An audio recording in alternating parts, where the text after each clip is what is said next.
මෙම වග්වානුව රුපියල් ලක්ෂ 8ක වාර්ෂික ආදායමක් ලබන තැනැත්තෙකු ගෙවිය යුතු ආදායම් බද්ද සොයන්න කියලා කියනවා. එතකොට ආදායම ලක්ෂ 8යි නම් වගුවේ දීලා තියෙන්නේ පළමු රුපියල් ලක්ෂ 5 ආදායම් බද්දෙන් නිදහස්. එතකොට මේ ලක්ෂ 8න් ලක්ෂ 5ක් බද්දෙන් නිදහස්. ඉතුරු වෙනවා ලක්ෂ 3ක්. අන්න ඒ ලක්ෂ 3 අයිති වෙන්නේ මෙන්න මේ දෙවනි කාණ්ඩයට. ඒ කියන්නේ ඊළඟ ලක්ෂ 5 කියන දෙවන ලක්ෂ 5 කියන කාණ්ඩයට. එහෙනම් මේ දෙවනි ලක්ෂ 5ට අයිති සියලුම මුදල් සඳහා රුපියල් ලක්ෂ 3ක් තියෙනවා. ඒ ලක්ෂ 3ටම 104ක බදු ප්‍රතිශතයක් තමයි අය කරන්නේ. එහෙනම් අපි අඳුර ගන්න ඕන පළවෙනියට මේ ලක්ෂ 3 අයිති වෙන කාණ්ඩය. දැන් තුන්වෙනි ලක්ෂ 5ට අයිති වෙන්නේ නැහැ රුපියලක්වත්. හේතුව යාගේ ආදායම ලක්ෂ 10 කියන මෙන්න මේ සීමාව ඉක්මවා ගියා නම් විතරයි රුපියල් ලක්ෂ 5 10 ඊළඟ 5 කියන ලක්ෂ 10ත් 15ත් අතර තියෙන තුන්වෙනි ලක්ෂ 5ට අයිති වෙන්නේ. දැන් එහෙනම් දෙවෙනි ලක්ෂ 5ට තමයි ලක්ෂ 3ම අයිති. එහෙනම් අපි ලක්ෂ 3 වැඩි කරන්න ඕන 104 කියන දෙවෙනි ලක්ෂ 5ට අදාළ බදු ප්‍රතිශතයෙන් හැම වෙලෙම ප්‍රතිශතයක් පාවිච්චි කරද්දී අපි භාගයක් විදියට ආදේශ කරන්නේ.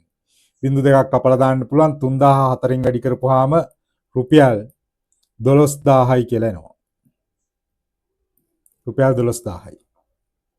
ඊළඟට 16 වෙනි ගාන මෙහි දැක්වෙන්නේ අරය සෙන්ටිමීටර 7ක් වූ අර්ධ වෘත්තයකින් හා ත්‍රිකෝණයකින් සමන්විත සංයුක්ත රූපයකි. මුළු රූපයේ වර්ගඵලය අපෙන් අහනවා.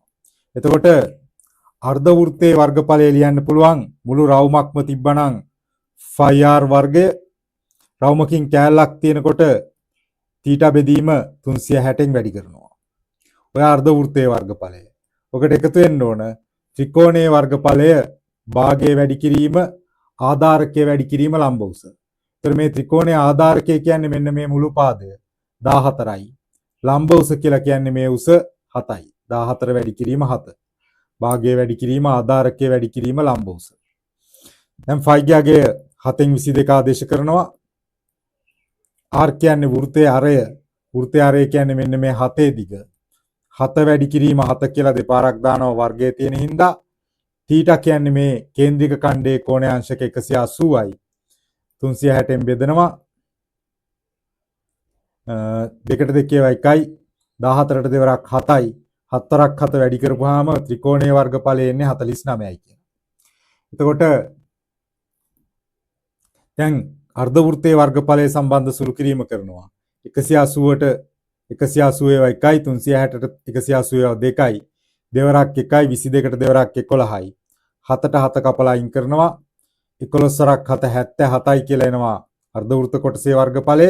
ඔකට එකතු වෙන්න ඕන 49 කියලා ආපු ත්‍රිකෝණයේ වර්ගඵලය. 7යි 9යි 16න් 6 එකක් ඉතුරුයි. 1යි 4යි 5යි 7යි 12යි 126යි වර්ග සෙන්ටිමීටර් කියලා එනවා.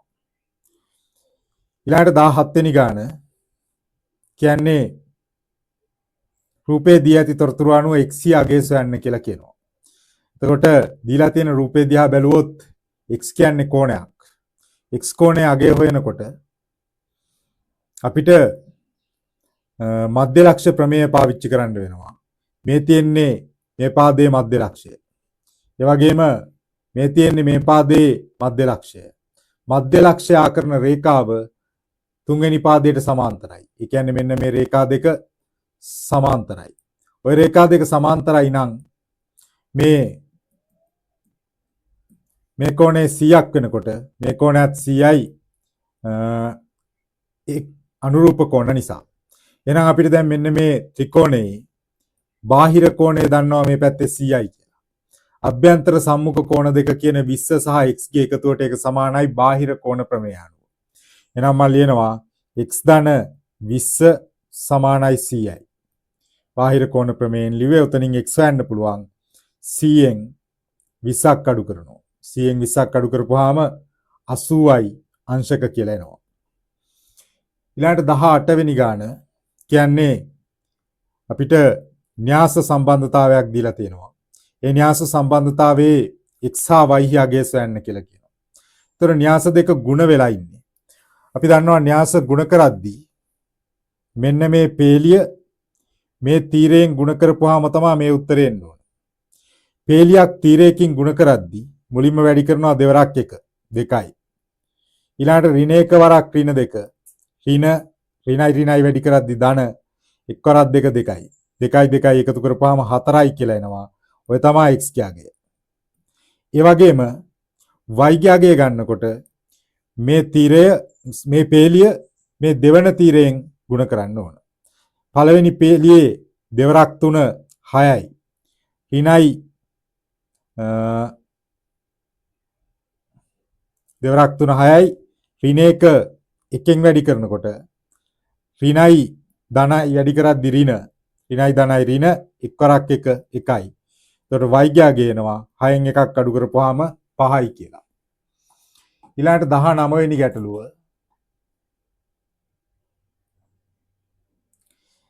රූපේ දී ඇති වෘත්තයේ කේන්ද්‍රය OB දී ඇති තොරතුරු අනුව OCB කෝණයේ විශාලත්වය සොයන්න කියලා කියනවා. OCB කෝණය කියලා කියන්නේ මෙන්න මේ කෝණය OCB. OCB හොයනකොට අපිට දීලා තියෙනවා මෙතන කෝණයේ අංශක 50යි කියලා. ඔය 50 කියලා කියන්නේ මෙන්න මේ වෘත්ත ඡාපයෙන් කේන්ද්‍රය ආපාතනය කරන කෝණය. වෘත්ත ඡාපයෙන් පටන්ගෙන කේන්ද්‍රයේදී හදන කෝණය. එතකොට ඒ වගේම පරිධිය ආපාතනය කරන කෝණයක් තියෙනවා මෙන්න මෙහෙම. එතකොට මේ කෝණයත් අංශක 50යි.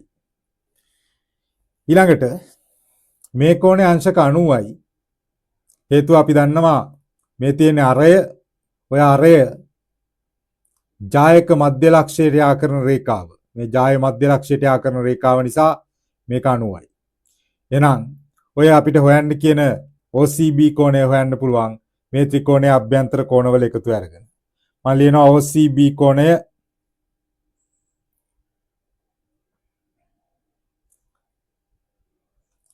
එතකොට මෙතන 50 නෙවෙයි කේන්ද්‍රයේ ආපාතිත කෝණය පරිධිය ආපාතිත කෝණය වගේ දෙගුණයක්. ඒ නිසා OCB කෝණය හොයනකොට මෙන්න මෙතන කෝණය 50 නෙවෙයි 25යි. එහෙනම් අපිට ලියන්න පුළුවන් OCB කෝණය ධන 25 ධන 90 සමානයි 180යි ත්‍රිකෝණයේ අභ්‍යන්තර කෝණවල එකතුව.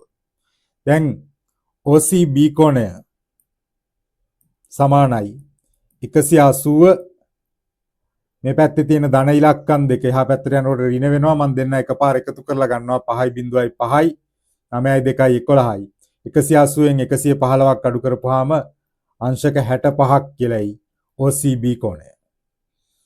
ඊළඟට 20 වෙනි ගාන වෙන රූපේ දී ඇති තොරතුරු අනුව A අනුපූරකය මේලේ B අනුපූරකයේ කුලකය එහි අවයව ඇසුරින් ලියන්න කියලා කියනවා. A අනුපූරකය කියන්නේ ඒට අයිති නැති ඒවා. ඒට අයිති නැති ටික මම කළු පාටින් පාට කරනවා. ඒට අයිති නැහැ කියලා කියන්නේ ඔන්න ඔය ටික.